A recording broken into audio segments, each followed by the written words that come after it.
안녕하세요. 안인모입니다. 월광 소나타 좋아하시죠? 오늘은 베토벤 피아노 소나타 14번 월광의 1악장 이야기를 나눌게요.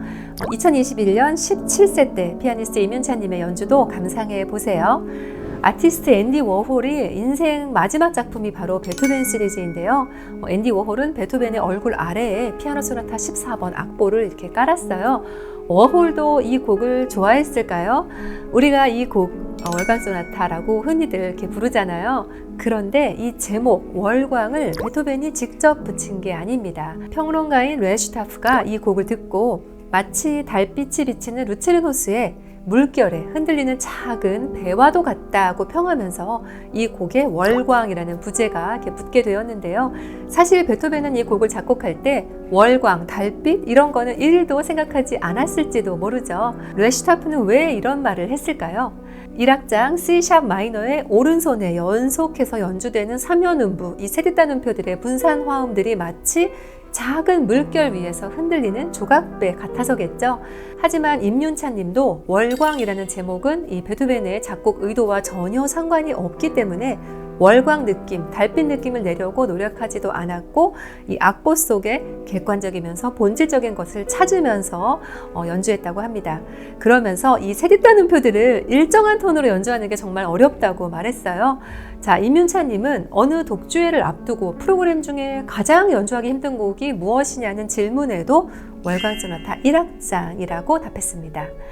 이 세디따 음표들은요, 마치 잔잔한 내면의 파도처럼 우리의 가슴을 조금씩 흔드는 듯도 합니다. 빠르기 숫자는 육체적인 것이고 빠르기 말은 정신적인 것이다. 베토벤이 이런 말을 했는데요. 우리가 주목할 것은 베토벤의 템포입니다. 자, 저는 오늘 이 1악장을 연주 빠르기, 템포를 중점적으로 다뤄보겠습니다. 1악장에서 베토벤의 지시어는 아다지오 소스테누토인데요. 소스테누토는 음의 길이를 충분히 연주해서 끈적끈적한 느낌이 들도록 연주하라는 의미입니다. 그런데 아다지오나 안단테나 도대체 얼마나 느린 건지 그 기준이 없다 보니 연주자마다 제각각일 수밖에 없죠. 안단테만 해도요, 걷는 템포로라는 의미인데요. 걷는 템포가 한 가지로 규정될 수는 없겠죠. 자, 그래서 이 물건이 발명됩니다. 메트로놈인데요. 빈 중앙묘지의 베토벤의 묘는 특이하게도 메트로놈 모양입니다. 베토벤과 메트로놈이 특별한 관련이 있기 때문이에요. 메트로놈은 이상적인 템포, 이 빠르기를 1분 동안 연주될 음표의 개수로 표시하도록 한 장치죠. 만약 1분 동안 4분 음표가 90개 연주된다면 모데라토, 보통 빠르기입니다. 보통 빠르기라는 말도 좀 이해가 어렵죠. 그래서 메트로놈과 같은 객관적인 기준을 제시하는 도구가 필요한 거죠. 베토벤은 특히 이 메트로놈의 출현에 아주 뛸 듯이 기뻐하며 메트로놈은 위대하다고 말했어요. 왜냐하면 베토벤은 당시 연주자들이 자신의 곡을 너무 느리게 연주하는 게 늘 불만이었거든요. 이제 자신의 곡의 이상적인 템포를 숫자로 정확히 제시해서 표준화할 수 있게 된 것이죠. 작곡가가 생각한 이 곡의 이상적인 템포를 막연히 알레그로나 안단테로 쓰는데 그치지 않고 메트로놈 표시로 구체적으로 지시할 수 있게 되니까 베토벤은 얼른 그 이전에 작곡되었던 교향곡들을 꺼내서 메트로놈 숫자를 표시합니다. 이렇게 해서 베토벤은 메트로놈 표기를 최초로 사용한 작곡가가 됐고요. 베토벤은 메트로놈 숫자 옆에 알레그로, 안단테 등과 같은 빠르기 말도 병기합니다. 왜냐하면 빠르기 숫자는 육체적인 것이고 빠르기 말은 정신적인 것이기 때문이죠. 문제는 메트로놈이 발명되기 훨씬 전에 작곡된 곡들이에요. 그래서 월광 소나타도 악보에 따로 메트로놈의 빠르기 표시가 없이 아다지오 소스테누토라는 빠르기 말만 써 있습니다. 악보의 빠르기에 대한 베토벤의 힌트가 하나 있는데요. 바로 박자표입니다. 보시다시피 이 곡은 따라라 따라라 따라라 따라라 마치 4분의 4박자처럼 들리시는지 모르지만 악보를 보시면 2분의 2박자입니다. 한마디를 4개로 쪼개며 너무 느리게 연주하기보다는 따라라 따라라 따라라 따라라로 한마디를 2개로 쪼개서 흐르듯이 연주해야 하는 거죠.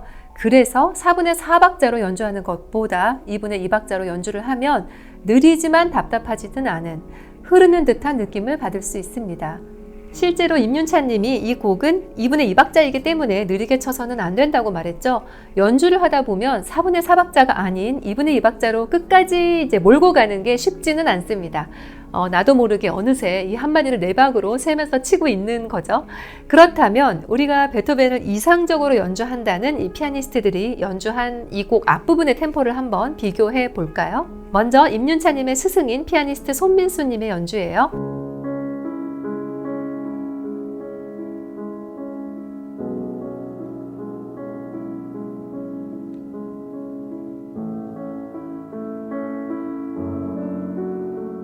피아니스트 빌헬름 바카우스예요.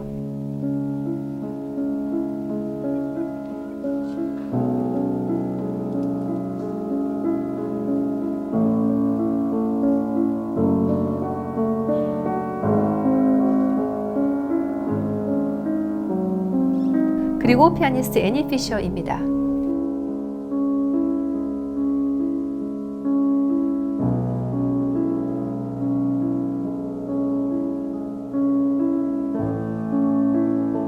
피아니스트 알프레드 브렌델이에요.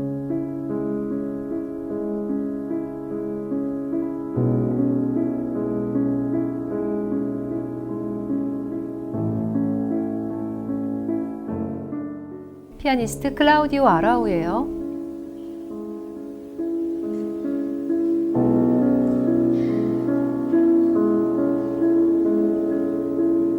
피아니스트 에밀 길레스예요.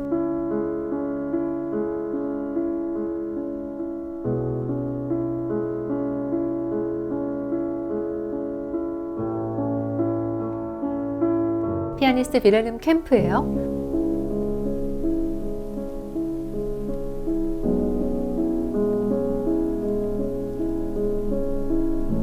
피아니스트 다니엘 바렌보임이에요.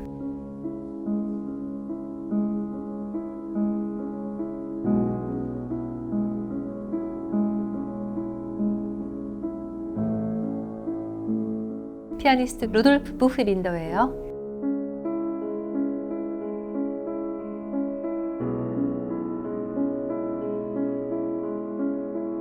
그리고 2021년 17살의 임윤찬님입니다.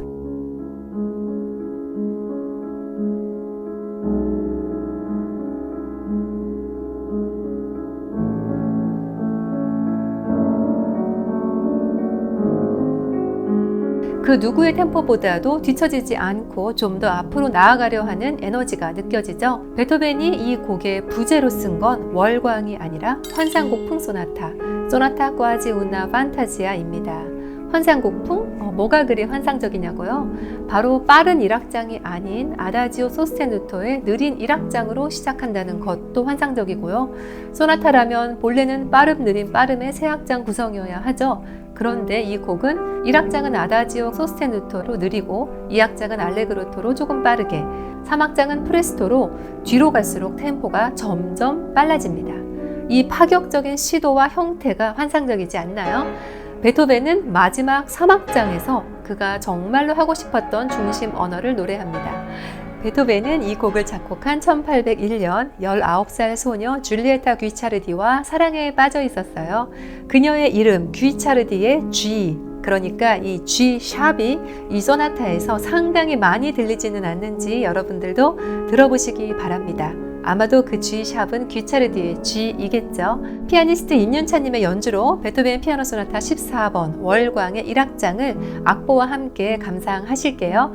베토벤과 월광 소나타, 줄리에타, 그리고 메트로놈에 대한 이야기는 클래식이 알고 싶다 두 번째 책 고전의 전당에서도 만나실 수 있습니다. 여러분의 댓글 늘 소중하고 감사합니다. 저는 안인모였습니다.